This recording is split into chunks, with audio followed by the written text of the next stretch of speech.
Hey guys, guess what? It's been 5 years now. I am over. March 24th was my 5-year anniversary, but it's never too late to celebrate a milestone. So let's check in and see what's going on with my Microlocs on 5 years in the game. Now for some of those positives. It remains the same as my video on the pros of Microlocs. If you want more details, check out this link. I'll post it up here or I'll put it in the comments or both. But I mean, my biggest thing that I love about Microlocs is, as I said before, my hair stays in a state of doneness. Now there's like the retightening, crisp look all the way to right now, you know, we're getting a little fuzzy, but it's still, even on its worst day, representative. And I am not concerned about the weather. If it's raining, if it's windy, unconcerned. And it saves me money because I do not spend money on products other than my aloe vera juice, and I'll show you all that. I talk about it all the time, but for my new subscribers, those that have never seen my video, I like to drop that gem in. It's, I think, fruit of nature, but again, I'll bring it back. And overall, just the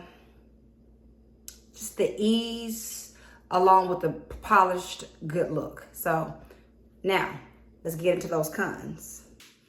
I don't honestly have that many cons, but one of the downsides to Microlocs is that if you have some locks that are too tiny, you can experience some breakage.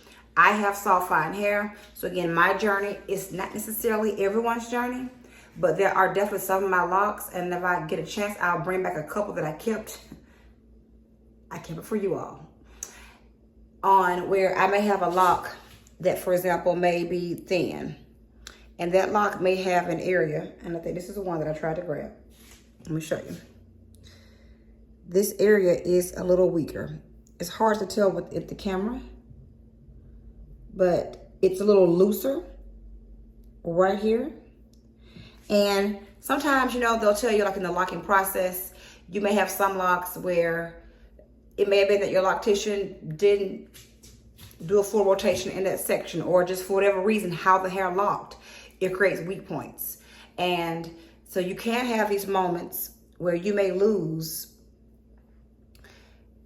a lock from this point forward because it gets thinner and thinner and thinner. Now, I do have color. Now, do I think that color causes the damage? No. But I do think that color can exacerbate already existing damage or weak areas. Now, that hasn't stopped me from getting color because it's not been drastic enough to affect the overall fullness of my hair. But I do have some areas that I know I'm going to lose that part of the lock.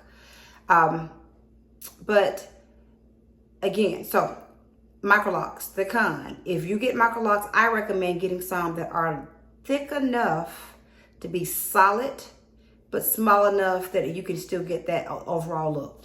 So my favorite locks are the thicker ones. This is an example of one that I wish more of my locks were the length of. It's pretty thick, as you can see, but it's very healthy and it's very strong. But mentally speaking, at least about this level of thickness would probably be best for my entire head. And I would experience that considering that I love color. So one of my tips is, if you are getting locks, don't go too small, especially if you plan on getting color, especially if you plan on growing them long. You want to keep your hair as healthy as possible. And just think about it. Although your hair is locked and it's naturally in a protective state, it still is hair and can get prone to damage. Overall though, the health of my hair is pretty healthy considering I do dye a lot. Up next, we'll talk about what are some of the things I'm going to do coming soon as tomorrow. So you all know that I love color. And I've got my hair colored the entire time. Before my installation, I had my loctician color my hair, then we did the install. And since then, about once a year, I get my hair colored from the root on down. The roots to obviously cover up the dark, and then the entire head to refresh. This is the latest color that we did a test patch on. I don't know if you could tell via the cameras, but it is a couple of shades lighter than the rest of my hair. This will be the entire head just here soon. Let me find you another one. If y'all can see these, So you see these two light pieces sitting against my hair. Try to show you a comparative difference.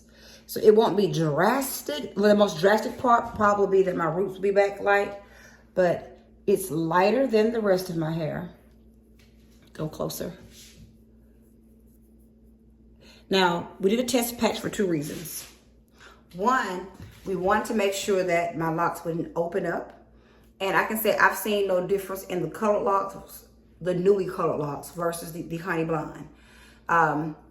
So we feel comfortable to proceed. And I'm going to come back on the next video and reveal to you all what this lighter shade looks. If it gives the way we want it to, it would be one of the lighter phases that I've gone to.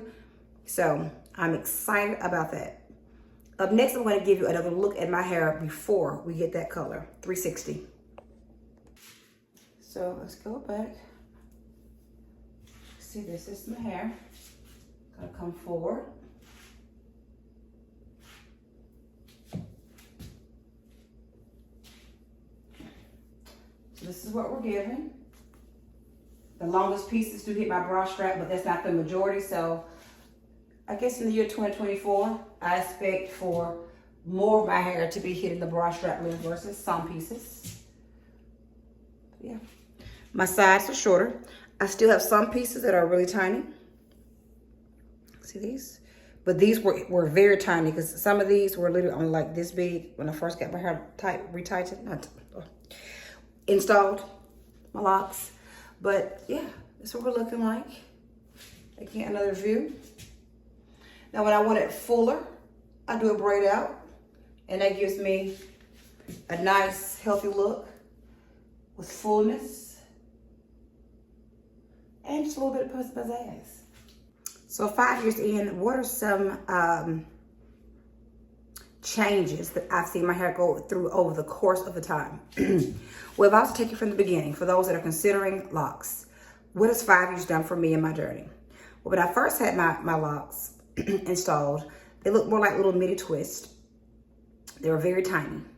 They then got thicker and more of a spongy texture, where they were not locked, but they also were not looking like twists. Again, sort of spongy.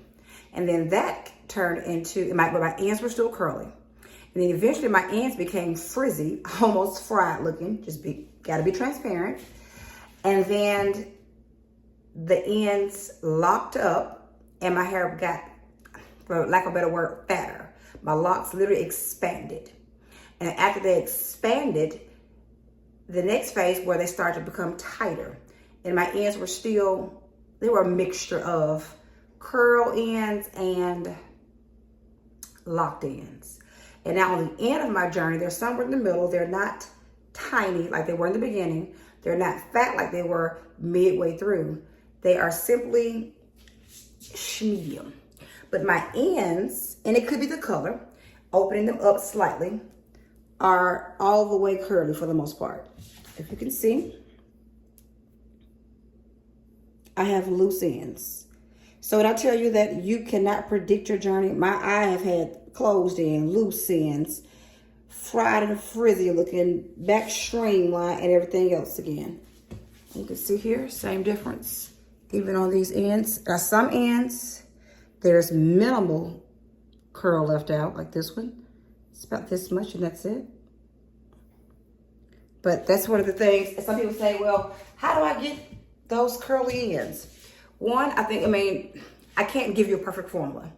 I believe for me, my ends came from, one, my hair, even in its natural state, was coily. And I do think that the color helped the ends not lock fully to the end. And honestly, the rest is the X factor. I don't think you'll know exactly the way your hair will come out over the course of time, except going through the journey. Now, what I hear some people do, I don't know if it's good for your locks or bad, but what some people do is they will sort of pick just the very end to keep their locks in its curl state, versus others don't want that look and they want it to lock to the end. When it's all said and done, guys, I do believe in doing what is best for you and your hair, as long as you're not causing damage. And quite frankly, if you cause damage, it's your hair, it's your head. Do as you will, as long as you know the risk and the rewards with whatever you're doing. 5 years in. So what do I want to try? I definitely would like to try at some point the 2-strand twist look that almost gives you like the braided look, where, you know, like you took your locks and you really put your locks in a bunch of 2-strand twists. Maybe I can pay my daughter or have her do it for free. But you know, when you 2-strand twist your hair and then they tuck the ends in, I think it's the cutest look. And I don't have the patience to do it, so maybe I can get again my daughter or stop by my locticians and try that style. I would like to try a curly set. I've not done a curly set since like the beginning of my journey. I'll do a braid out in a hot second, but I would like to definitely, like, you know, try some roller sets and experiment with the volume that they can produce. And the rest, maybe just be experimental. You know, like I am very simple. I wear my hair pretty much with a part, occasionally down the middle. Every once in a while I'll do a ponytail. This is how my pony's looking.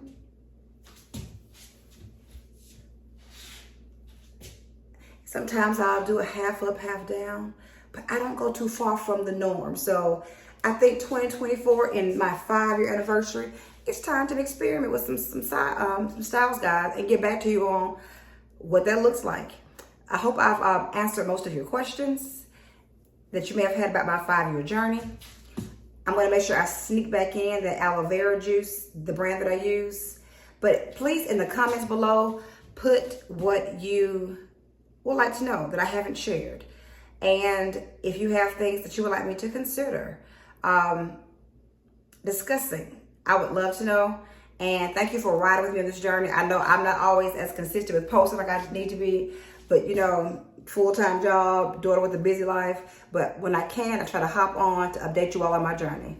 And thank you for joining Microlocs and more. Bye, guys. As I say, have a good day. As promised, I'm just gonna pop this back in. It's aloe vera, fruit of the earth, and I get it from Walmart. It comes in this size and it comes in a huge jug. And I put this in my continuous spray mister, and I spray this on my hair every single day. It refreshes it, moisturizes it, keeps my scalp feeling cool and calm and non-itchy. Simple, but I love it. So